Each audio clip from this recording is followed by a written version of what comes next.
¿Cómo les va? Esto es Malvinas, historia de héroes y traidores en su 9ª temporada, programa número 274. Y como lo vengo anunciando hace varios días por internet, hoy vamos a hablar sobre Carlos Mosto. Pero antes quería hacer un comentario. En el transcurso de la semana, en el programa Got Talent, un bailarín utilizó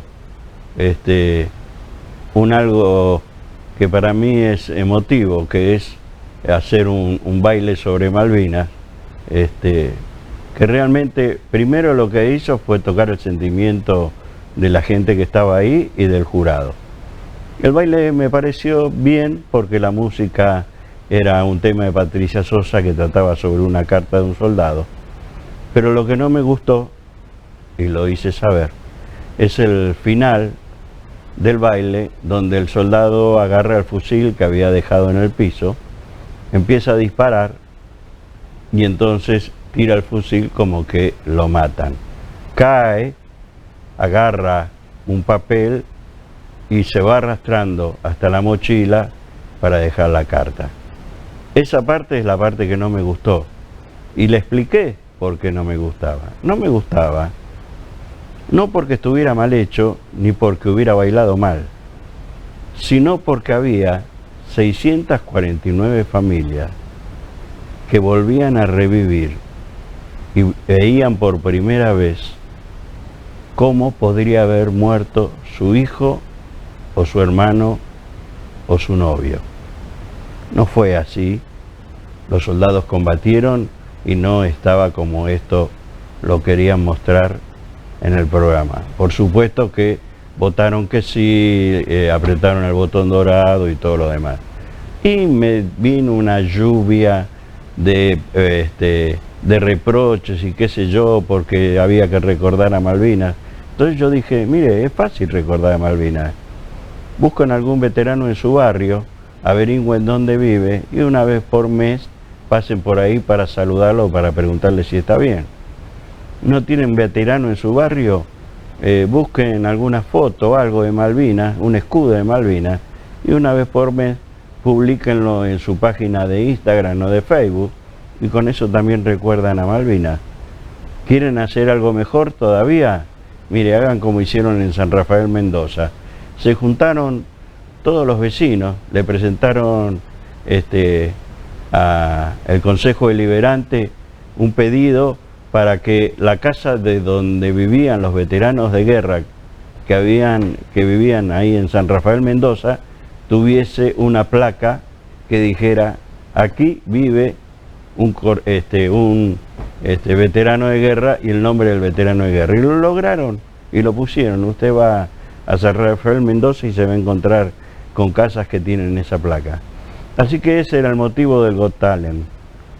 Mi respuesta era esa: que los familiares, como el caso que vamos a hablar hoy, recuerdan a su muerto en vida y no ver en un baile como lo matan.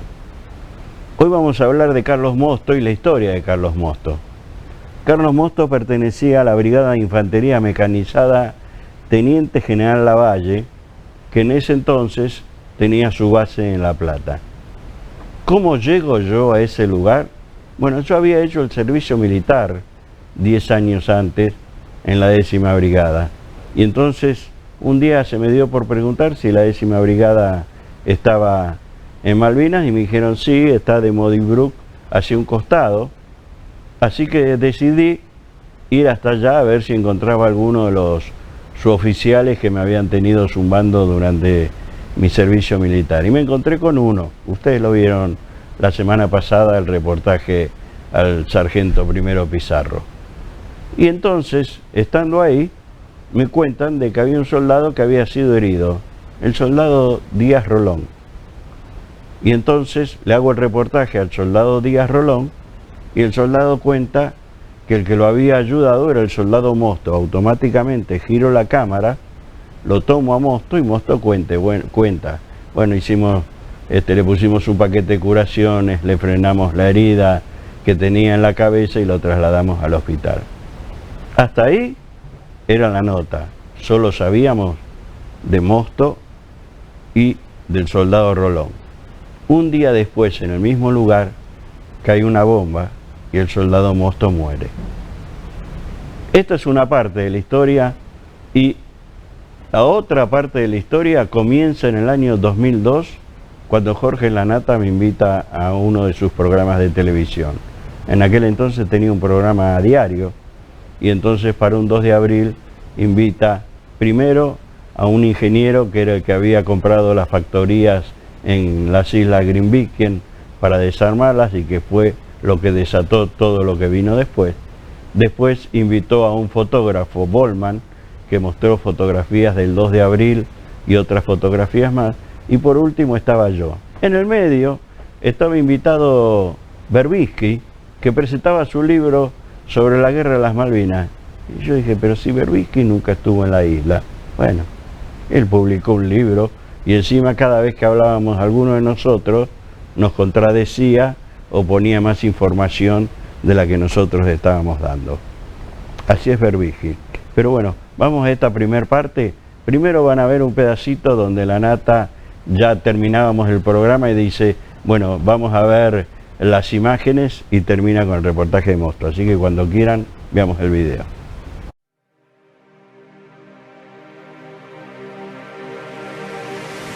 Estamos yendo a un corte, en un segundo estamos acá con imágenes. Tenemos acá a Eduardo Rotondo, un camarógrafo argentino que estuvo en Malvinas, fue el único camarógrafo que cubrió la rendición.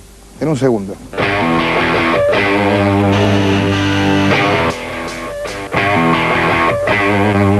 Eduardo Rotondo, te decíamos, camarógrafo argentino que estuvo presente durante la rendición en Puerto Stanley el 14 de junio.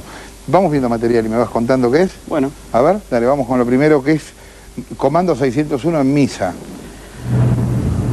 Esto es antes del 1 de mayo, es una panorámica un poco de lo que era Puerto Argentino. Acá todavía los aviones volaban alto. Y esta es la misa del 29 de abril de los comandos del 601, donde están bendiciendo la bandera que luego van a llevar al frente de combate. El que está hablando es el padre Piccinali, que está bendiciendo la bandera. Y muchos de estos comandos que hoy vamos a ver en estas imágenes no volvieron más al continente. 15 o 20 días después, los comandos del 602, a órdenes del coronel Rico, también volvieron a Malvinas a combatir junto a los comandos. Los comandos eran en realidad la única élite que los ingleses temían, dado que les habían dicho a los ingleses que los soldados, al escuchar el primer disparo, se iban a rendir, cosa que no ocurrió. Entonces, cuando vieron imágenes de los comandos, cuando vieron esta misa y todo lo demás, entraban a preocuparse pura y exclusivamente por los comandos y no por los soldados. Después no ocurrió eso, en realidad los soldados fueron muy valerosos, y por los dichos, por ejemplo, de un general inglés que escribió un libro que se llama No Picnic, el general Julian Thompson, cuentan que, por ejemplo, tuvo que disparar 2 misiles de $20.000 cada uno para que un grupo de soldados se rindiera. Y esto para ellos era demasiado caro, gastar ese dinero para que esos soldados se entregaran. En los pozos de Zorro cada 3 días tenían que ser renovados porque se llenaban de agua, y entonces los soldados se mojaban y se producía el famoso pie de trinchera. Que igual, dentro de todo, sufrieron más pie de trinchera los ingleses que los argentinos. ¿Por? No sé, creo una de las cosas más importantes fue el calzado, a tal punto que hoy, compaginando imagen, digamos, lo veremos después, a un oficial inglés caminando, y caminaba rengo. Entonces la editora me decía, ¿está herido? Le digo, no, le quedan chicos los bolseguí, porque los bolseguí eran de los argentinos. Los ingleses lo que hacían era quitarle a los soldados muertos los bolseguí y ponérselo ellos porque eran mejores. Hay una entrevista con un soldado, Mosto. Bueno, mi trabajo en la isla era tratar de cubrir y de mostrar todo con la mayor objetividad posible. Así que fuimos a uno de los tantos puestos de combate y le realizo una nota a un soldado que había sido herido, y que el soldado Mosto había salido de su pozo de Zorro y con el paquete de curaciones que llevaba en su casco lo cura. 24 horas después de haber hecho esta nota, el soldado Mosto en ese mismo lugar pierde la vida, víctima de una bomba arrojada por un avión Sea Harrier. Vémosla. Fue justamente hace un mes, el 9 de mayo a la madrugada. Estaba de guardia en la casa y al escuchar la voz de alerta gris, corremos todos para los pozos. Y me quedo cuerpo a tierra en aquella dirección, sobre las piedras, y al haber un cese de fuego, cuando llego al pozo, caí derrotado por una izquierda, diría yo. ¿Quién fue el que te ayudó? El soldado Mosto. Estaba conmigo. ¿Cómo fue la ayuda que brindaste a tu compañero? Sí, justamente cuando se iba a poner a entrar en la posición, o sea, vi que estaba herido, entró, lo ayudamos a entrar con otro soldado Villarreal, entonces vi que la herida no era muy grande y le pusimos un paquete de curación, o sea, para detener la sangre. ¿No tuviste miedo en esos momentos? No. Un corte, en un segundo estamos acá, dale.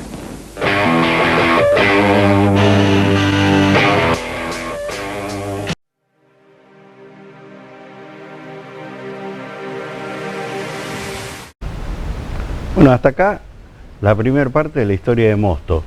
Todo lo que sabíamos era eso, ¿sí? No sabíamos nada más de Mosto. Y esa imagen que lo mostraba Mosto vivo. Pero 23 horas después, al siguiente programa, la Nata comienza contando todo lo que había pasado durante esas 23 horas y cómo llamó un montón de gente diciendo que lo conocía Mosto y formaron la historia de Mosto, que es esta.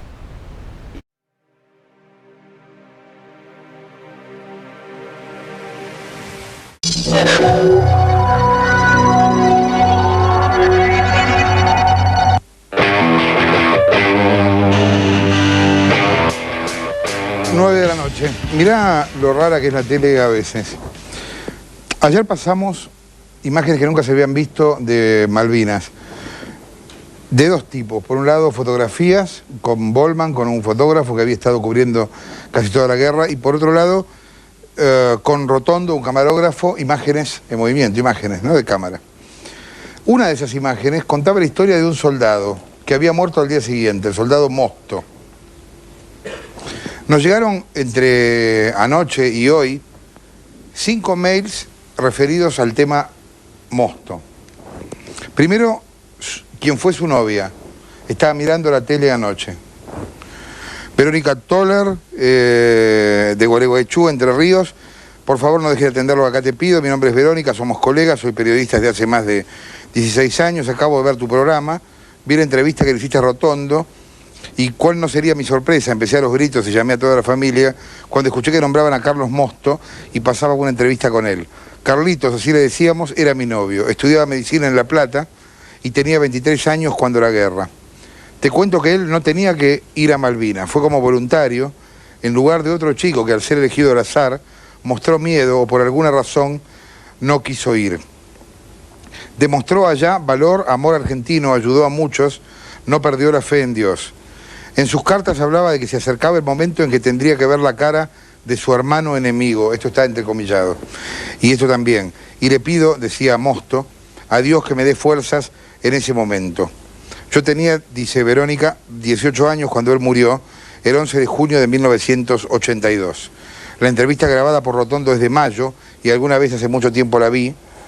Dice que es más larga que lo alcanzamos a mostrar en cámara, en efecto, y nos la pide. Bueno, obviamente hoy hablamos por teléfono con Verónica y le estamos mandando copia de la entrevista. Ahora vos fíjate cómo la historia de una persona se puede ir armando desde las historias de otros. Viste que dice que estudiaba medicina. Este es otro mail. Lo manda Hugo Javier Manfuert, de Neuquén. También estaba anoche mirando la tele. Te escribo estas líneas en relación a las imágenes de Malvinas en las que el periodista entrevistó a un soldado que murió al día siguiente. Dice otra persona que estaba anoche mirando la tele con todos nosotros, desde Neuquén. Este chico se llamaba Carlos Gustavo Mosto, estudiante de tercer año de Medicina de La Plata. Cuando llegó el momento de la partida de los soldados hacia las islas, uno de los designados a partir tuvo un ataque de pánico, lo mismo que refiere Verónica, ¿no? Uno de los que iba a ir tenía miedo. Y él se ofreció a ir en su lugar, ya que quedaba en La Plata de reserva. Disculpa la nostalgia, era un gran amigo. Me enteré de su muerte y salimos en grupo hacia Gualeguaychú a acompañar a sus padres. Claro, de Gualeguaychú es Verónica. su novia. Te agradezco y a través tuyo al periodista por este valioso regalo de la vida que fue verlo después de 20 años, justo el día antes de su muerte, aunque lloré como ese día, bueno, Hugo Javier Manfuert. Después, otra persona en Gualeguaychú que también anoche estaba mirando la televisión. Me llamo Osvaldo Lucas, soy excombatiente de Malvinas, fui con el Regimiento 7 de La Plata, en Malvinas estaba como operador de radar en el Monte London con el subteniente Baldini que murió en combate. Ese día también fui herido y le debo la vida a los ingleses, que fueron quienes me efectuaron las primeras curaciones. Pero no te escribía para contarte esto. Hoy vi en tus programas imágenes donde mostraron a Carlitos Mosto, que no había visto nunca y me gustaría tener. Soy copoblano de él, estudiamos juntos en La Plata y vivíamos en la misma pensión. En la misma noche, viendo el mismo programa, en otro lugar, en este caso en Gualeguaychú. Otro más.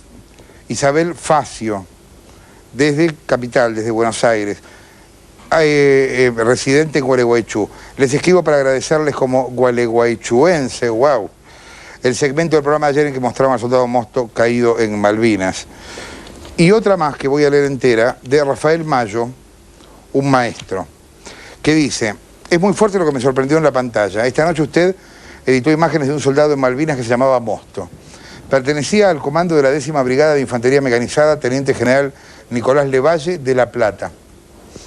Yo no fui a Malvinas por una razón administrativa, dice Rafael Mayo, que nos manda este mail, propia de una casualidad de Milán Kundera. Fui compañero de colimba de Mosto y de todos los que aparecieron junto a él en la nota. El que hablaba primero era Guillermo Díaz Rolón, detrás suyo a la izquierda Fabián Feller. Mosto era un tipo increíble, un hombre de bien, un entrerriano manso, solidario e inteligente.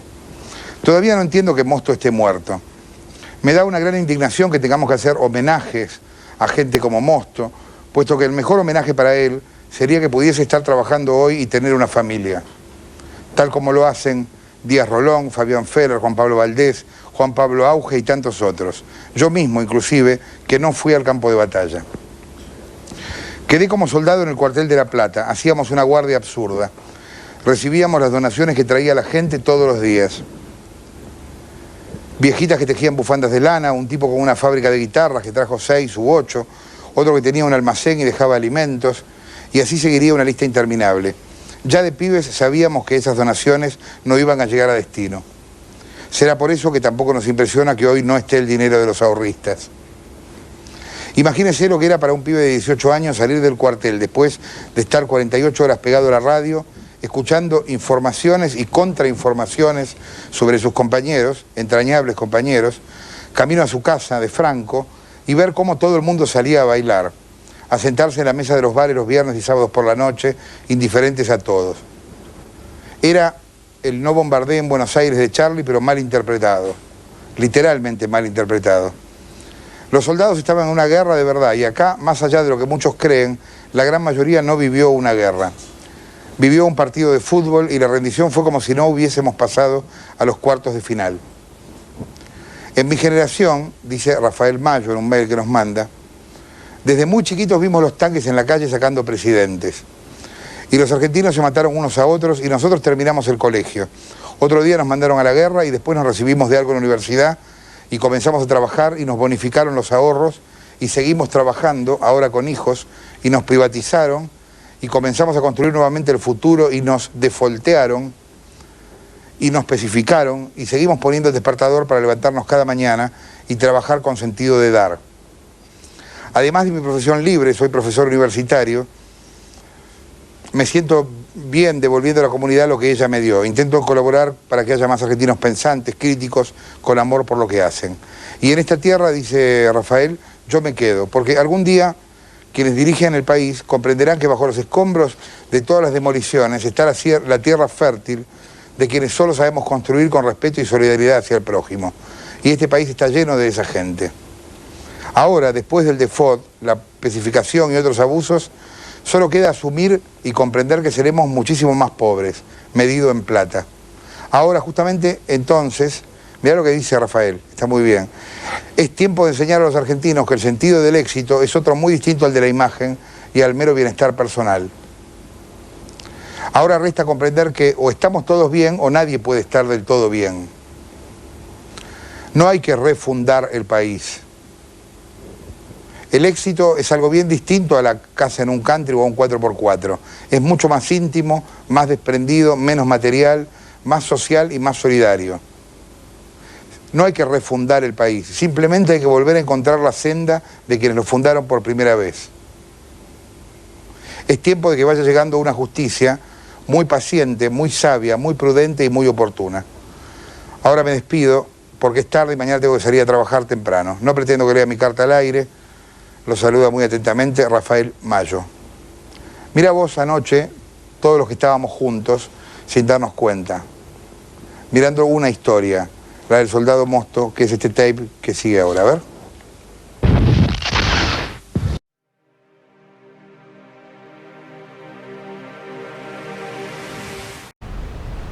Acá comenzó la segunda parte de la historia de Mosto.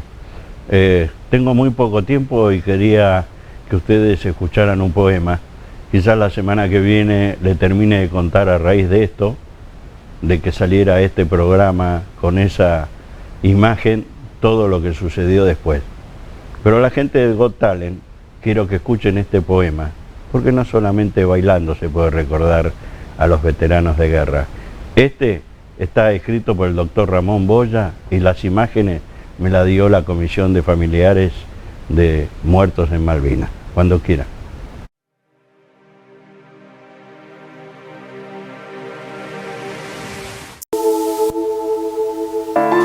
No llores, patria, con dolor de madre por tus hijos sepultos en las islas. Ellos sembraron con su sangre heroica simiente de valor para que vivas. No sufras, patria. Quienes no volvieron están de centinelas a la vista cuidando tus derechos para siempre en la quietud glacial de sus garitas. Allá quedaron solos, sin relevo, esperando que vuelvas algún día tras el turno más largo de las guardias, tras la noche más cruel de las vigilias. Allá te esperan, dueños de la tierra en el menguado predio de sus criptas, enterrados de pie, como peleando la batalla final que no termina. Te esperan en el mar, en las rompientes, en el aire que aún sus nombres grita. Te esperan empotrados en las rocas, en el rudo turbal de las Malvinas, empuñando las armas que esgrimieron con el fervor de la razón invicta. No llores, pues, la muerte de tus héroes. No se llora la gloria bien habida.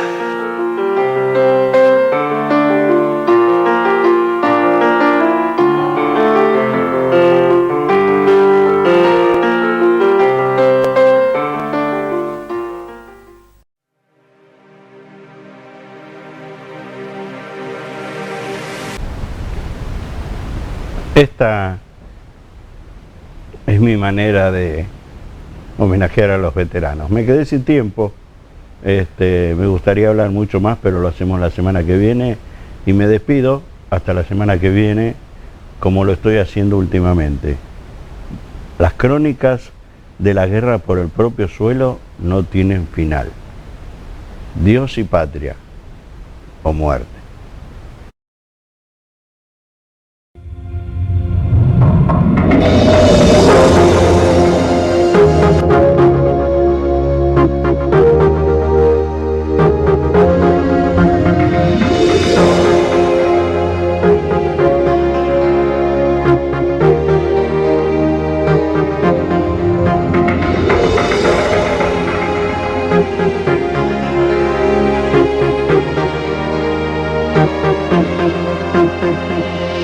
La medalla en el pecho, clavada en el corazón, y una visión de Dios, de celeste y blanco, navegando entre los mares. En las noches ves fantasmas que que muerde en el pabellón, en las aguas bajo el frío, duerme